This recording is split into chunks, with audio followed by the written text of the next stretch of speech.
Ya entró la Ley General de Control de Tabaco que ordena que haya zonas exclusivas para fumar. Estas deberán ubicarse solamente en espacios al aire libre, alejadas del paso obligado de las personas. Deberán estar separadas de esos lugares y no ser paso obligado para otros o accesos públicos o en salidas o cosas así. Pero están platicando un chisme a todo dar. A ver. A la que se amolaron fue Ana Elizabeth García Vilchis. Ándale. Dicen que a ella le gusta el cigarrito y que salía y se echaba su humo afuera del palacio. Pues que ahora ya no va a poder salir a fumar afuera del palacio. Ay, Dios mío. Que se va a tener que buscar otro lugar. Pues a la azotea del palacio. Pues sí, porque mira,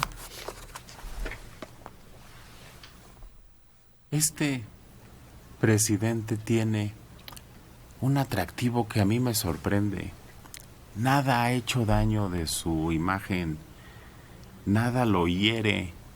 Es decir, a cualquiera otro que le sacan videos como los que le han sacado a este presidente, lo hubieran destrozado, lo hubieran hecho pomada. Este no, este sigue siendo querido por la gente, este sigue siendo aceptado, este sigue siendo perdonado. Pero además sus amigos se cubren de ese manto. Pedro Salmerón, están descubriendo que Pedro Salmerón, después de que salió de una chamba de revoluciones, ¿cómo era? Instituto Nacional de Estudios Históricos de las Revoluciones de México. Ah, eso, que sí era lo suyo, ¿eh? Ahí conocía del tema, era su lugar. Bueno, como lo tuvieron que sacar de ahí. Lo quisieron acomodar en Panamá. Y antes en el Museo Regional de Guadalajara, historia. No, fue después, ¿no? No, antes de lo de Panamá. Antes de lo de Panamá, sí es cierto. Estuvo en un museo. Y también salió por un escándalo, ¿no? No, ahí más bien como que es un museo que no tiene trascendencia. Pero creo que no se presentaba o no acudía o algo. El caso es que también lo trataron de acomodar. Luego en Panamá. Y ahí se levantaron las denuncias de abuso sexual. Hubo una bronca, al grado que no tenemos embajador. ¿Que Panamá ya no va a aceptar embajador? No, pero nosotros tampoco hemos designado a nadie. Sí, no. Para que Panamá acepte, nosotros tenemos que hacerle una propuesta. ¿Cómo va a aceptar Panamá si no hemos hecho esa propuesta? No, como ya hicimos berrinche y nos enojamos con ellos, no hacemos propuesta. Bueno, pues este hombre que ha tenido ese periplo laboral, se está revelando que el presidente Andrés Manuel López Obrador lo nombró como el nuevo director del Archivo General Agrario. Pues, no sé, ahí siempre es cuestión de capacidad, ¿no? De pericia, de lo que se llama la idoneidad, porque no dudo que sea una chucha cuerera para la historia, pero el archivo agrario es una cuestión técnica. Va a tener que resolver controversias, demandas, requerimientos, a veces de siglos, de pueblos contra quienes los despojan. Se necesita alguien de gran capacidad como en el manejo de las leyes. Y siempre en esa estuvieron grandes abogados en esa posición. Una rama del derecho es el derecho agrario. Sí, claro. Ahí tendría que estar un especialista en derecho agrario. Sí. Entonces, el hombre sabe, de eso ni dudarlo. Pero no, él sabe de historia, Pero una cosa es saber de historia y a lo mejor la sabe muy bien. Y otra cosa es conocer el derecho. El derecho es otra cosa muy distinta. Y ahí en el archivo tienen que explorar y tienen que ver que se estén respetando los tiempos, las designaciones, todo eso.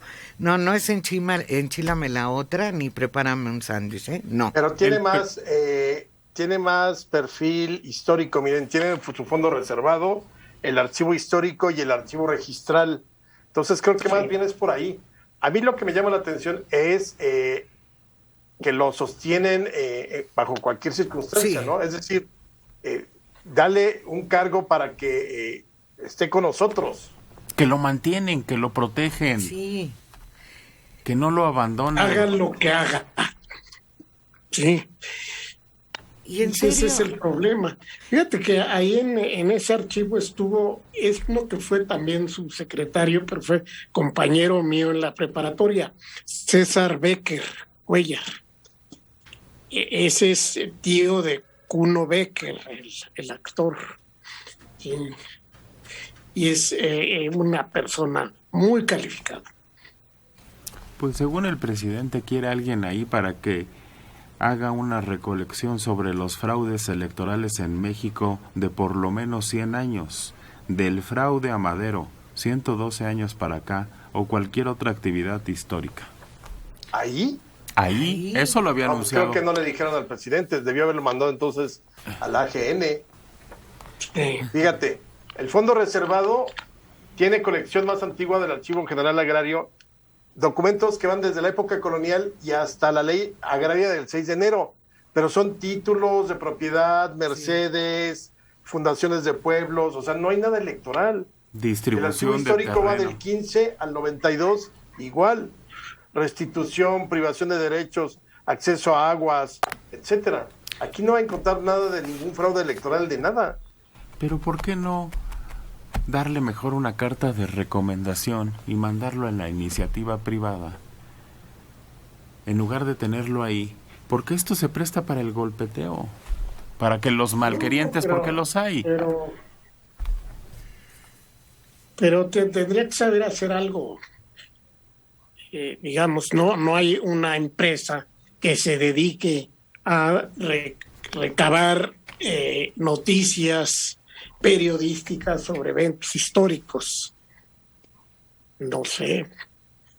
No, quizás en la academia, en el mundo universitario. En la UNAM. Pero si detestas a la universidad, pues no lo vas a hacer. Es que el problema de esta polarización que hemos vivido es, ¿tú contratarías a alguien que ha dicho que las empresas y los empresarios son unos ratas, neoliberales, fifís, corruptos? Yo no. ¿Para qué quiero a un elemento que viene, que piensa que yo soy un ladrón o un embustero o que me he aprovechado del pueblo? La polarización nos va a llevar a esto. Mucha gente, si llega a perder el 24 Morena, todos estos que ahorita están en los cargos públicos y que saldrían de ahí, digo, salvo los grandes políticos, los diputados que tienen 28 propiedades y esos que tienen resuelta la vida, digamos, los mandos medios, ¿qué van a hacer? Pero ¿por qué insistir con él? Con él que causa tanto daño. Oye, ¿Y Maneli, por qué pensamos que causa muchos ataques y el único que sale con el plumaje intacto es el presidente? ¿pero qué no hace unos días tuvo otro escándalo en una reunión de amigos y todo eso? No, lo que pasa es de que se encontró con un taquero neoliberal. Ah, sí. Y- Le quería cobrar el canijo. Qué malvado. Pues no es el único. También el filósofo Eduardo Villegas Mejías se está proponiendo por la embajada en Rusia. Fue ratificado por el presidente, quien envió su postulación a la Comisión Permanente del Senado, aun cuando no se resuelve todavía el conflicto que están viviendo Ucrania y Rusia. Eduardo Villegas, quien se propuso para la embajada de Rusia, nació en Veracruz, tiene estudios de licenciatura y maestría en filosofía en la UNAM. Fue profesor en el Colegio de Estudios Latinoamericanos de la Facultad de Filosofía y Letras, pero ha sido coordinador de Memoria Histórica y Cultural de México, una dependencia que depende de la Presidencia de la República, y antes tuvo un desempeño como asistente personal de Andrés Manuel López Obrador cuando fue jefe del gobierno del Distrito Federal. Y se están alzando las voces diciendo, oigan, ¿sí saben que él es filósofo y que lo que se necesita es un diplomático?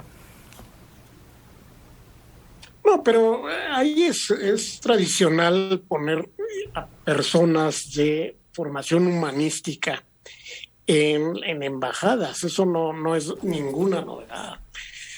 Eso es más, es la práctica común. Entonces ahí está bien, aunque haya sido cercano. Claro, está muy bien, sí. Y se presume que es su cercanía lo que lo catapulta hasta la embajada. Así es. Lo que yo no entiendo, si la Secretaría de Relaciones Exteriores tiene un área específica para la formación de embajadores, ¿no, Alejandro?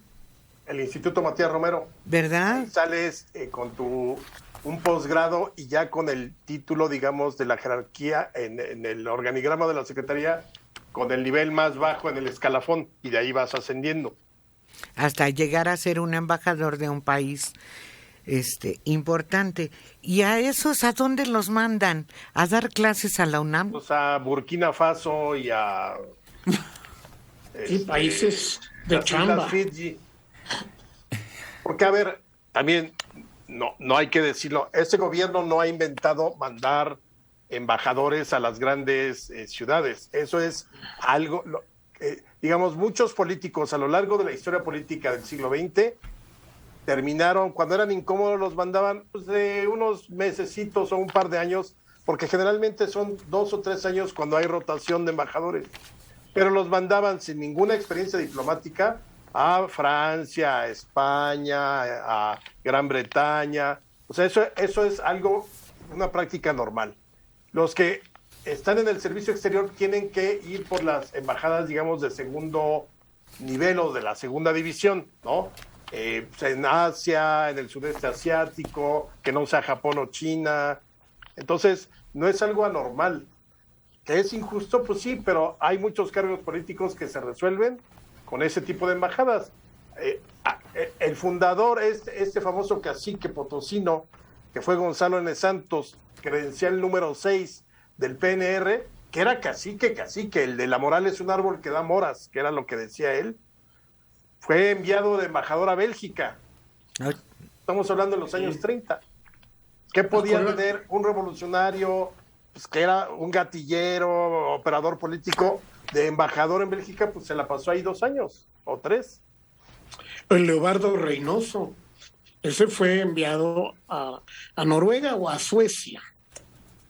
Ese era cacique de Zacatecas, muy importante, pero fíjate, ese fue el que salió un día de la embajada en Estocolmo y vio que estaba nublado.